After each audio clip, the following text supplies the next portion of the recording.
Welcome to Tech Zone, your own YouTube channel. Children Education Allowance and Hostel Subsidy.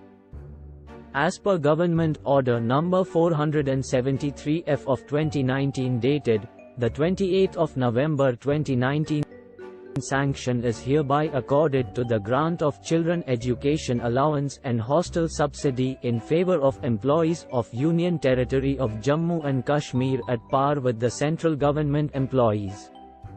The allowance is subject to following conditions. 1.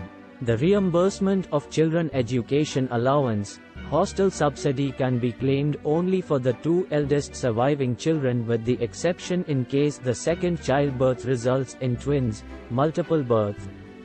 In case of failure of sterilization operation, the hostel subsidy would be admissible in respect of children born out of the first instance of such failure beyond the usual 2 children norm.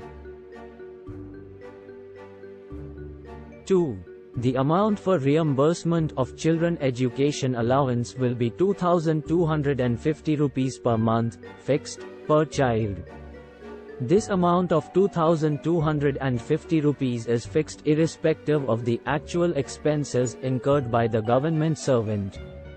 In order to claim reimbursement of Children Education Allowance, the government servant should produce a certificate issued by the head of the institution for the period per year for which claim has been preferred. The certificate should confirm that the child studied in the school during the previous academic year.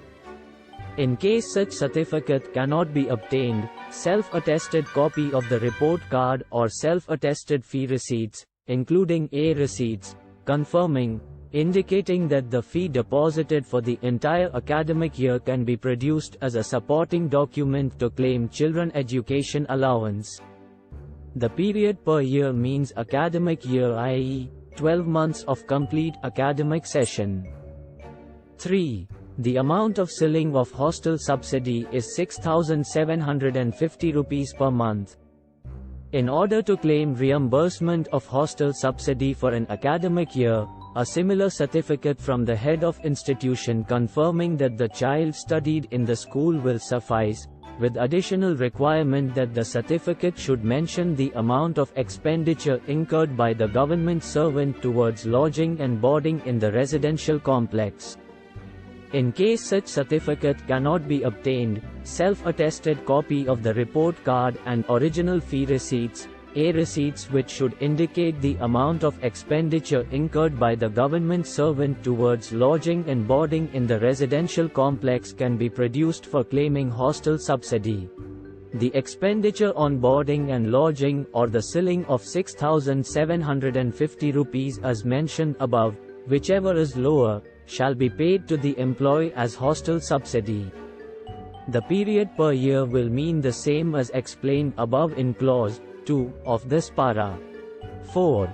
The reimbursement of Children Education Allowance for Divyang children, that is children with disability, of government employees shall be payable at double the normal rates of CEA prescribed above in clause 2, i.e. 4,500 rupees per month, fixed.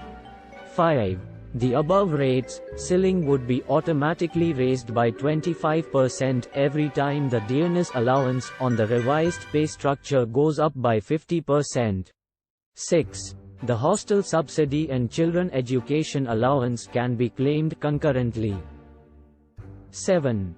In case both the spouses are government servants, only one of them can avail reimbursement under Children Education Allowance and hostel subsidy. 8. The reimbursement of CEA and hostel subsidy will be done just once in a financial year after completion of the financial year. 9. Hostel subsidy is applicable only in respect of the child studying in a residential educational institution located at least 50 kilometers from the residence of the government servant. 10. The reimbursement of Children Education Allowance and hostel subsidy shall have no nexus with the performance of the child in his class. In other words, even if a child fails in a particular class, the reimbursement of children education allowance and hostel subsidy shall not be stopped. However, if the child is admitted in the same class in another school, although the child has passed out of the same class in previous school or in mid-session, CEA shall not be reimbursable. 11. If a government servant dies while in service, the children education allowance or hostel subsidy shall be admissible in respect of his/her children subject to observance of other conditions for its grant, provided the wife/husband of the deceased is not employed in service of the central government, state government, union territory, autonomous body, PSU, semi-government organization such as municipality, Port Trust Authority or any other organization partly or fully funded by the central government, state governments. In such cases the CEA, hostel subsidy shall be payable to the children till such time the employee will have actually received the same, subject to the condition that other terms and conditions are fulfilled. The payment shall be made by the office in which the government servant was working prior to his death and will be regulated by the other conditions laid down in this order. 12. In case of retirement, discharge, dismissal or removal from service, CEA, hostel subsidy shall be admissible till the end of the academic year in which the government servant ceases to be in service due to retirement, discharge, dismissal or removal from service in the course of an academic year. The payment shall be made by the office in which the government servant worked prior to these events and will be regulated by the other conditions laid down in this order. 13. The upper age limit for Divyang children with disability, has been set at 22 years. In the case of other children, the age limit will be 20 years or till the time of passing 12th class, whichever is earlier. There shall be no minimum age. 14. Reimbursement of CEA and hostel subsidy shall be applicable for children from class nursery to 12th, including classes 11th and 12th held by junior colleges or schools affiliated to universities or boards of education. 15. CEA is allowed in the case of children studying through correspondence or distance learning, subject to other conditions laid down herein. 16. The CEA and hostel subsidy is admissible in respect of children studying from 2 classes before class 1st to 12th standard and also for the initial 2 years of a diploma, certificate course from Polytechnic, ITI, Engineering College, if the child pursues the course after passing 10th standard and the government servant has not been granted CEA, hostel subsidy in respect of the child for studies in 11th and 12th standards. 17. In respect of schools, institutions at nursery, primary and middle level not affiliated to any board of education, the reimbursement under the scheme may be allowed for the children studying in a recognized school, institution. Recognized school, institution in this regard means a government school or any education institution whether in receipt of government aid or not, recognized by the central or state government or union territory administration or by university or a recognized educational authority having jurisdiction over the area where the institution, school is situated.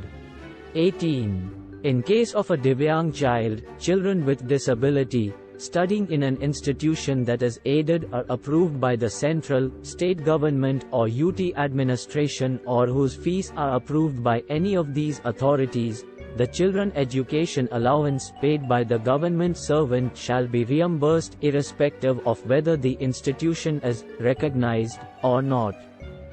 In such cases the benefits will be admissible till the child attains the age of 22 years. 19.